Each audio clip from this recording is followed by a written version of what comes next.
You're listening to the British Baseball Podcast.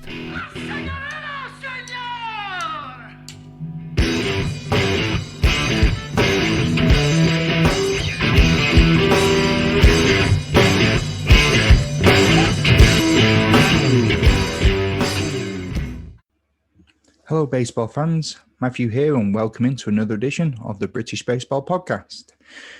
This week's episode is a bit of a passion project and something I've been wanting to do for a while, and it revolves around British baseball history and some key and some not so key moments in our sport.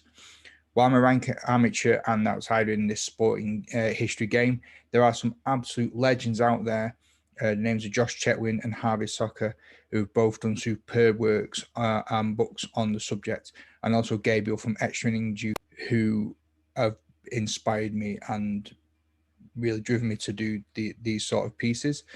And they provided stuff like articles, newspaper clippings, page of information, people that have been doing this for a lot longer. I really am standing on the shoulder of giants to present this to you. But one thing I'm not going to do is sit here and read page after page of their information, because that's just straight up wrong. I did use some of the books and reference material to double check key events and dates to make sure they were correct, and the rest I've tried to do myself. I will leave links to the books and also web pages and websites in the description if you'd like to get copies of them yourself. They're great reads, and also if you want to follow the people themselves, please do so. So here we are in this month's baseball history. We're going to start off with, no surprises for guessing, January. Now we're going to go back to 1830. Baseball is mentioned in a single journal publication, the Notes of History of Monmouthshire, appearing in the Archaeologica Cambrensis. I know I'm going to butcher a lot of this. The Journal of the Cambrian Archaeological Association from January 1886, page 41. Note that baseball here refers to the totally separate sport of Welsh base, which is basically the same as the English game baseball, but different in what we think baseball is. Hope that makes sense. So prior to 1830, this is the reference, baseball had been played against one wall of the ancient church of St. Thomas, located in the village of Overmannow in Monmouthshire, Wales. According to the article in a Welsh archaeological journal, the west door is quite modern, having been first erected in 1830. Old people tell me that they remember the church with simply a blank west end wall, which served for the purpose of the game of baseball. Not much going there, but it was from 1830s. Moving now to 1835, Henry Wright is born on the 10th of January in 1835 in Sheffield, England. So William Henry Wright, or Harry as he was known, has been termed the father of professional baseball because he organized and managed the first pro team, the famed 1869 Cincinnati Red Stockings. Originally a professional cricket player, he proved to be a real trailblazer, being responsible for more innovations in baseball than any other man. Besides starting the first pro team, he was the first man to use the knicker uniforms, the style that we're accustomed to today. He introduced cooperative teamwork, new ways of improving talent known as the Southern Trip, which we now know as spring training, and the first to make a foreign tour. Following his retirement as manager in 1893, he became the NL's first chief of umpires and has been described as an adept handler of men. He was the most skillful and successful manager of his day, guiding Boston to 6 pennants in 7 years between 1872 and 1878. His high integrity and knowledge of the game commanded respect from all. And that's a little snippet there from Baseball Mercury. Couple of birthdays for you. Feels like the broom cupboard from back in the day. 1854, on the 1st of January, future MLB player Pete Morris was born in Rhuddlan in Denbighshire. I know it's only one game, but he still gets mentioned. And in 1862, also on the 1st of January, future MLB player Mark MacArthur was born in Glasgow. 1863, on January the 7th, a bit here about the Preston North End Football Club, who won the inaugural Football League Championships in 1888 to 1889 without losing a game. They were sort of nicknamed the Invincibles, so in your face Arsenal. It's the only season during the first 100 years of Football League in which a team went undefeated in winning the top tier. Two players from that famous team played for the Preston Professional Baseball Club in 1890, and they were Jimmy Traynor and George Drummond. A preview from the 1890 baseball season noted that Traynor had already developed into a capital first baseman, with many of his catches and fielding being remarkably clever. And that's a little snippet there from What About the Villa. January the 11th, same year, Sim Bullas was born in the UK somewhere. It's hard to pin down. He's one of 6 players to play in a British League and Major League Baseball. And in 1890 was one of 6 US pro, including MILB players in the British Pro League. Interestingly, he also died in January in 1908. Moving on to 1889, it's cheating a bit, but Spalding's World Tour leaves from Colombo for Egypt, who would arrive in London in March. And if you want to know a little bit more about that little bit there, you're going to have to wait until March. But if you already know who Spalding is when it comes down to British baseball history, you probably already know what's in store there. 1869, Sir John Moore, CBE, was born on the 25th of January. He was born in Barton upon Irwell in Lancashire, which is about 5 minutes away from my house, which is pretty weird. Businessman, football club owner, politician, and philanthropist, Tony Stark says it better. Most famous for founding the now defunct Little Woods Pools, and the Liverpool John Moores University is named in his honour. John Moore was a keen baseball fan and created the league for Liverpool-based teams in 1933. He later enticed Everton players such as Dixie Dean into the game, and in 1938 he donated the John Moore Trophy to the Great Britain national team for beating the United States Olympics team 4-1 in that 5-game series, which would be later known as the First Amateur World Series. And for his efforts, he was inducted into the British Baseball Hall of Fame in October 2009. Moving into the 1900s, 1939, the Cardiff Amateur Baseball League was founded in January by Edinburgh and Cleveland native Andre McGraw. His league featured Wales captain Freddie Fish. This was the Welsh baseball code and not the US baseball code. He was actually banned from the Welsh baseball WBU for playing the American version of the game, but subsequently was reinstated. Fish was buried in January 1980, and McGraw apparently also successfully launched a league in Hull in 1936, with some people thinking they might have actually introduced baseball to Hull in that time. That's another snippet there from the Baseball Mercury publication. 1981. In the same year, that is 1892, this is a snippet, by the way, from the What About the Villa. Again, in that same year, the Cleveland District Baseball Trophy, one of several magnificent prizes donated by Albert Spalding to the Sporting Britain, was won by the Middlesbrough Pioneers. After some years, this trophy slipped into the same ether that holds much of Britain's baseball memorabilia. However, a Middlesbrough resident told a remarkable tale in the mid-1990s of its rediscovery. In Lost for 100 Years, Bernard Day describes how he came to identify an old trophy that was won by the Middlesbrough Pioneers during that 1892 season. Day's story of the cup in question jumps from 1892 to 1891.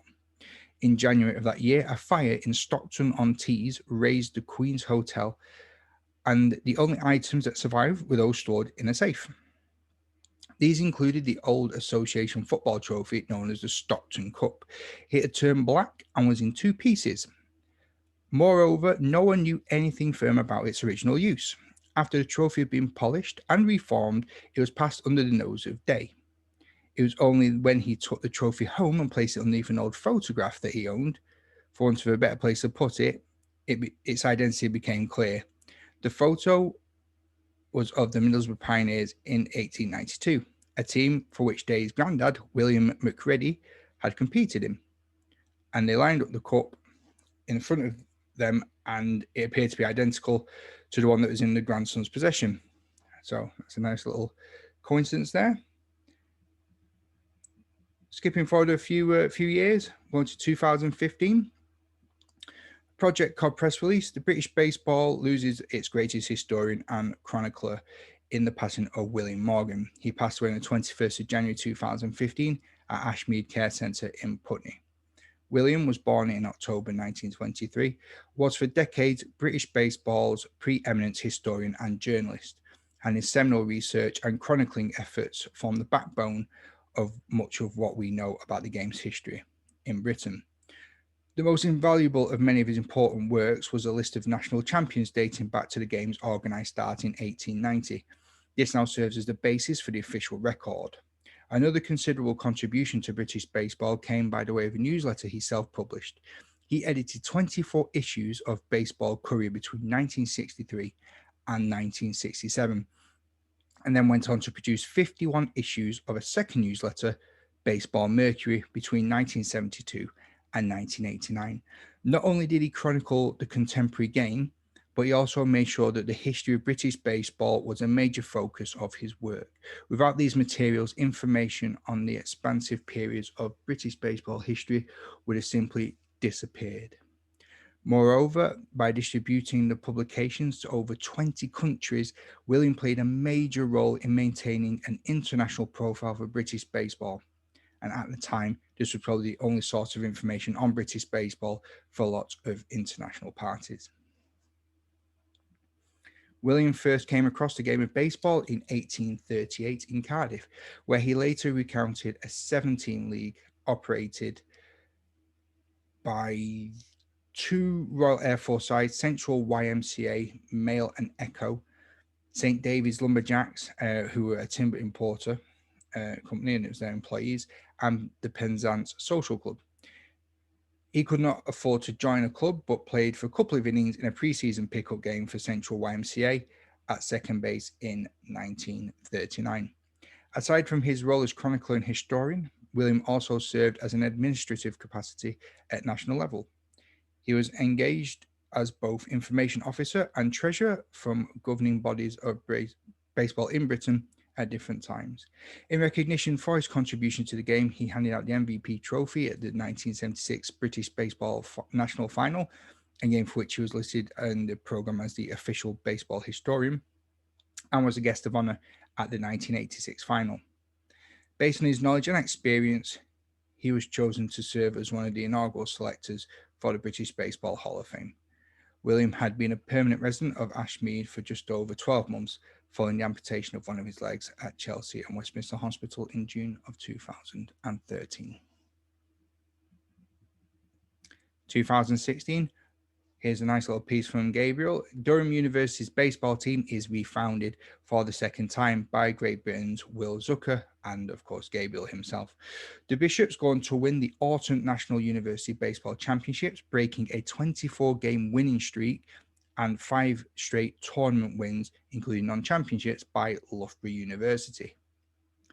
2019, Nottingham University's Ben Castling ties the all-time university record for hits in a game at 4 against Cambridge. 9 players have collected 4 hits in a university game, and Castling did it twice in the 2018-2019 season, the only player to appear on the list twice. Coming closer to home now, the 2020s. 6th of January, Todd Isaacs, who represented GB at the 2017 World Baseball Classic qualifier, hosts a home run derby in the Bahamas. But with there being no pro stadiums to play in, Todd improvised and the derby took place on Montague Beach with markers in the Atlantic Ocean for the contestants to aim at. Notable names taking part in the Bahamian pros included Bo Bichette, Lucius Fox, Champ Stewart, Nick Gordon, and also GB representative Jazz Chisholm. 18th of January 2020, the GB baseball program is ranked 31st, moving up 7 places in World Baseball rankings. And then finally this year, on the 7th of January 2021, Dean Stocker, a member of the 2003 British champions, the Windsor Bears, debuts for the ABL for the Cavalry, going 7 innings pitched, 4 hits, 1 run, 5K.